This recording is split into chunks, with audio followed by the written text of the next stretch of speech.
जय हिंद दोस्तों, नमस्कार। मैं अभिषेक मतलबी आप सभी का हमारा यूट्यूब चैनल उपकार जीएस में स्वागत करते हैं। दोस्तों आज एक बहुत बढ़िया मज़ेदार टॉपिक के साथ आए हैं।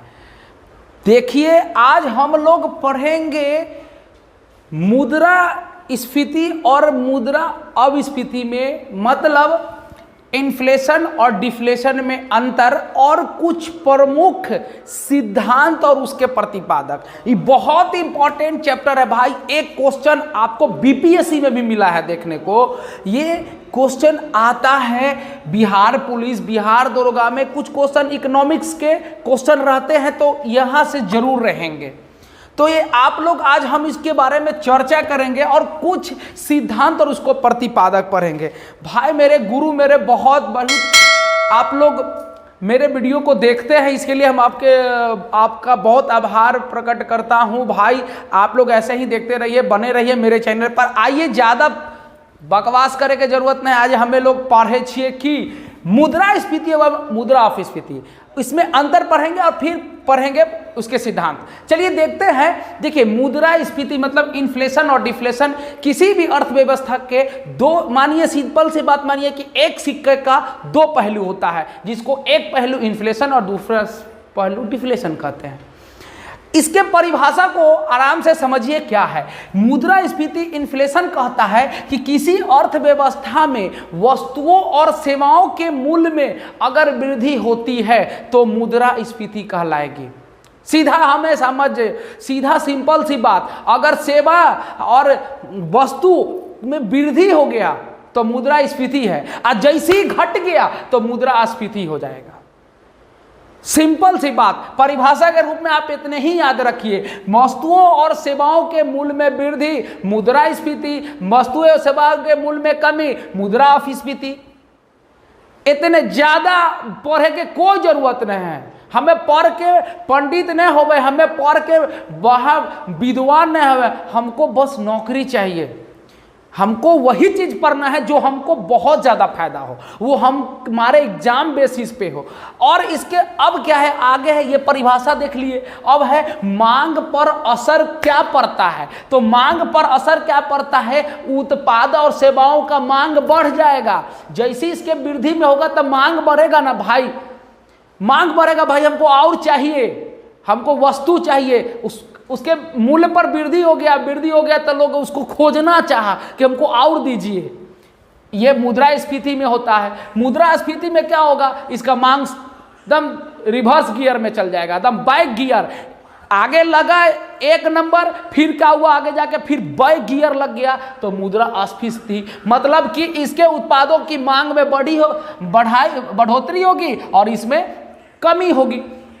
राष्ट्रीय आय पर क्या प्रभाव पड़ेगा, इससे राष्ट्रीय आय पर कोई प्रभाव नहीं पड़ेगा, लेकिन इस पे राष्ट्रीय आय पर प्रभाव पड़ेगा। बेरोजगारी बढ़ेगा, कीमत दम, कहने का मतलब कीमत उमत सभी में कमी आएगी, छटेगा, नौकरी छटेगा, बेरोजगारी चरम उत्कर्ष सीमा पर होगा। तो राष्ट्रीय आय पर यह प्रभाव पड़ता है। बात समझे, सिंपल सी बात है। आप अब इसके परिणाम हैं, क्या परिणाम पड़ते हैं, तो परिणाम इन्फ्लेशन में परिणाम कहेगा उत्पादक वर्ग को फायदा होगा। भाई उत्पादक वर्ग को फायदा होगा, जैसे कृषक, उद्योगपति, ये सब जो भी है उत्पादन करता है उसको फायदा होगा, इसमें फायदा नहीं होगा। पहले इसके परिणाम पड़ते हैं। फिर ऋणी को लाभ होगा, जो ऋण लिए, हमें कर्जा लिए हैं, हम आपसे 5 रुपया लिए हैं, हमको फायदा है, लेकिन आप हमको 5 रुपया दिया, आपको घाटा है, आपको घाटा होगा। सिंपल सी बात, क्वेश्चन ऐसे पूछेगा कि मुद्रास्फीति में इनमें से किनको फायदा होगा, लेनदार को, देनदार को, चाहे स्थानीय सरकार को या राष्ट्रीय सरकार को। तो याद रखिएगा इसमें क्या होगा, जो लेनदार होगा उसको फायदा होगा, जो देनदार होगा उसको घाटा होगा। आयात में वृद्धि होगा लेकिन निर्यात में कमी हो जाएगा। भाई साहब भाई साहब निर्यात में सिंपल सी बात है कमी हो जाएगा, फिर धनी वर्ग धनी होते चले जाएंगे और गरीब वर्ग गरीब। कैसे? तो भाई जो कर्जा लाख लाख रुपया जो कर्जा लेके रखा है तो उसको तो फायदा ना हो जाएगा, वो तो ऋणी है ना, लेनदार है, तो उसको फायदा हो जाएगा, तो वो धनी और धनी होगा, और गरीब आदमी तो गरीब है ही है। तो ऋणदार को मतलब जो लेनदार है उसको फायदा होगा। भाई वो लोग हजार हजार रुपया करोड़ रुपया रख ले है, अब उसको कम कीमत थोक मूल्य से का अभी तुरंत मतलब अभी के हिसाब से उसको क्लियर करना पड़ेगा, तो अभी कम है तो हमको कम में देना पड़ेगा, इससे उसका फायदा हो जाएगा, लेनदार को फायदा हो जाएगा। अब क्या है कि निर्धन वर्ग तो निर्धन हो, धनी वर्ग होते चले जाएंगे, निर्धन वर्ग निर्धन होते चले जाएंगे। निश्चित आय में हानि हो जाएगी। जिसका सैलरी एक फिक्स है, जिसका आय निश्चित है, उसमें हानि हो जाएगा, लेकिन जिसका परिवर्तित आय है उसमें लाभ होगा। यह सब होगा इन्फ्लेशन में। डिफ्लेशन में क्या प्रभाव पड़ेगा? तो कीमत में कमी हो जाएगी। जी हाँ भाई, उत्पाद और सेवाओं की मांग में कमी होगी तो कीमत में भी तो कमी होगी, उत्पादों में कमी भी होगी ना, राजस्व घाटा हो जाएगा, क्योंकि ये राष्ट्रीय सरकार पर प्रभाव पड़ेगा, तो राष्ट्रीय सरकार का राजस्व घाटा में जाएगा, कम वेतन मिलेगा आपको। जब राष्ट्र सरकार घाटा में जाएगा, वेतन कम करेगा, आप कर्मचारियों की छटनी स्टार्ट हो जाएगा।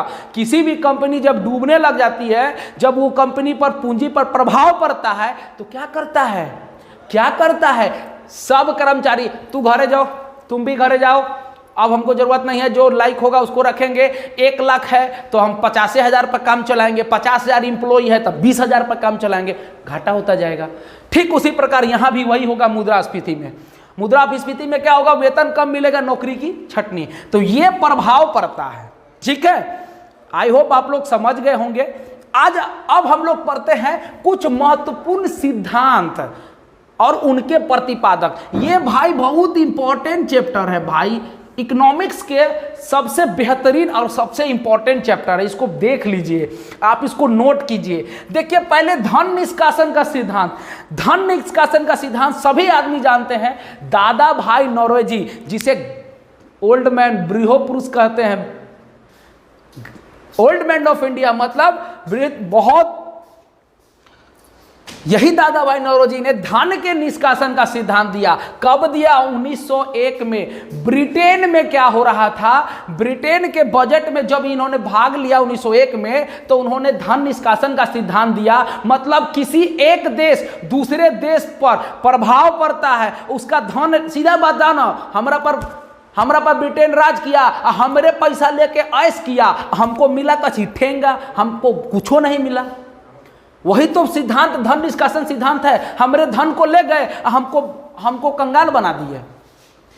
तो धन निष्कासन का सिद्धांत दादा भाई नौरोजी ने दिया, और एक बुक है इनके द्वारा लिखी गई, poverty and un British rule in India. इन्होंने इस पुस्तक में धन निष्कासन को क्या किया है, पूरे विस्तार रूप से लिखा है। तो ये क्वेश्चन भी पूछता है कि poverty and British rule in India किसने लिखा? तो याद रखिएगा दादा भाई नौरोजी ने।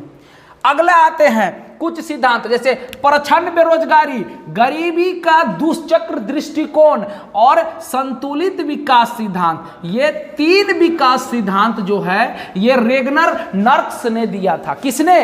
Ragnar nurse. क्वेश्चन रहेगा कि संतुलित विकास का सिद्धांत किसने दिया, या प्रच्छन्न बेरोजगारी, ये हमेशा पूछा है, ये VBI है, लिख लीजिए भाई सब, इस सब चैप्टर VBI है। अगला है planning and the poor. Planning and the poor, मेरे भाई मेरे गुरु, अरे बाबू नोट कर लो, बहुत फायदा होगा। हमें कह रहे हैं, हमको जितना आता है बढ़िया टॉपिक हम आपके सामने लेके आते हैं, हम बताते हैं, तो कोई के बताएगा भाई? हमको मालूम है कि पूछता कहाँ से है। बकतूती करने नहीं आए हैं, बड़का बड़का भाषण नहीं देने, हम वही इंपॉर्टेंट पढ़ाने आए हैं जो आपको फायदा करेगा। चलिए ये देखते हैं, planning and the poor, VS Minhas ने लिखा था। वीएस मिन्हांस ने इसका प्रतिपादित किया था, किसको? Planning and the poor. तो क्वेश्चन ऐसे रहेगा मेरे गुरुजी, मेरे भाई, कि प्लानिंग एंड पुअर इनमें से किनके द्वारा प्रतिपादित? तो ऑप्शन दे देगा, रेगनर निक्स, वीएस मिन्हांस, गुनार मिंडल, रोजर स्टीनरोड। तो क्या रहेगा? वीएस मिन्हांस इसके आंसर है। अगला है an inquiry into the poverty of nation. An inquiry into the poverty of nations किसने लिखा, किसने प्रतिपादित किया? तो गुरनार मिंडल। गुरनार मिंडल ने क्या किया? प्रतिपादित किया। किसको? An inquiry into the poverty of nations. आगे आते हैं प्रबल थक्का सिद्धांत। क्या है? प्रबल थक्का सिद्धांत। रोजस्टीन रोडॉव किसने? रोजस्टीन रोडॉव क्या दिया? प्रबल थक्का का सिद्धांत दिया। अगला आते हैं असंतुलित विकास सिद्धांत। किसने दिया असंतुलित विकास सिद्धांत? तो हर्षमैन ने असंतुलित विकास सिद्धांत दिया है। अब अगला है stages of economic growth. Stages of economic growth. क्या सर ठीक है? अच्छा लग रहा है? देखिए स्टेजेज ऑफ इकोनॉमिक ग्रोथ रो स्टोब ने दिया। किसने? तो रो स्टोब ने दिया। आगे आते हैं social welfare and collective choices. Social welfare and collective choices A K. Sen ने दिया है। किसने दिया? ए.के. सेन ने। आगे आते हैं भुगतान सामर्थ्य दृष्टिकोण, एडम स्मिथ ने। ये तो क्वेश्चन भाई एकदम आंख मूंद के लिख लो। भुगतान सामर्थ्य दृष्टिकोण कितना बार पूछा है, आप प्रीवियस पेपर पलट कर देख लीजिए। एडम स्मिथ ने लिखा है, एडम स्मिथ ने प्रतिपादित किया है। अगला है व्यय कर एक्सपेंडिचर टैक्स, मतलब केल्डार ने। किसने? केल्डार। व्यय कर केल्डार। टोबिन कर जेम्स टोबिन। अरे भाई मेरे 67वीं का बीपीएससी का क्वेश्चन उठा लो या 66वीं का, ये टोबिन टैक्स तुमको मिल जाएगा। अगर झूठ बोलते हैं तो इसी चैनल पे आके कमेंट में बोलना। टोबिन टैक्स ये बीपीएससी में क्वेश्चन पूछा है, 66वीं या 67वीं में ये पूछा है टोबिन टैक्स, आपको नजर आ जाएगा। मूल्यवर्धित कर वैट, जी हाँ वैट, वही जो रेस्टोरेंट में खाते हैं तो वैट देना पड़ता है, तो वही वैट जो है इसका सिद्धांत, प्रथम सिद्धांत प्रतिपादक कौन थे? वी.एफ. सीमेंस। लेकिन उसके बाद में विकसित किसने किया? तो मारिस फारे एवं कार्ल सूप ने इसको विकसित किया। किसको? मूल्यवर्धित कर को। पहला सिद्धांत किसने दिया? एफ.एन. सीमेंस। उसके बाद विकसित ये दोनों आदमी मिलके किए, मारिस फारे और कार्ल सूप ने। अगला है न्यूनतम त्याग सिद्धांत। क्या है अगला? न्यूनतम त्याग सिद्धांत। जे.एस. मिल के द्वारा न्यूनतम सिद्धांत दिया गया, त्याग सिद्धांत। अब आता है जीरो बेस बजटिंग। एकदम वीवीआई मेरे भाई, एकदम वीवीआई, इसको भी नोट कर लीजिए। जीरो बेस बजटिंग इकोनॉमिक्स का सबसे बढ़िया क्वेश्चन ये पूछा है। जीरो बेस बजटिंग किसके द्वारा दिया गया? तो पीटर पायर के द्वारा दिया गया है। पीटर पायर के द्वारा दिया गया जीरो बेस बजटिंग। अगला आते हैं अधिकतम सामाजिक कल्याण। अधिकतम सामाजिक कल्याण डाल्टन पीगू द्वारा। उसके बाद है कर दे क्षमता क्लार्क द्वारा। ठीक है। अब देखते हैं कार्यात्मक वित्त का सिद्धांत एपी लर्नर। कार्यात्मक वित्त का सिद्धांत एपी लर्नर। फिर है क्षतिपूरक राजकोषीय सिद्धांत जॉन मेनार्ड कीन्स। ये भी क्वेश्चन पूछा है कि क्षतिपूरक राजकोषीय सिद्धांत किसने दिया? तो जॉन मेनार्ड कीन्स ने। फिर अगला है इष्टतम कारारोपण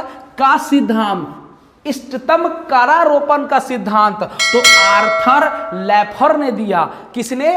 आर्थर लैफर ने। भाई मेरे पूरा नोट कर लीजिए, बहुत आपको फायदा होगा। नोट कर लीजिए सिद्धांत, आप एक स्क्रीनशॉट मार लीजिए ताकि आपको फायदा होगा।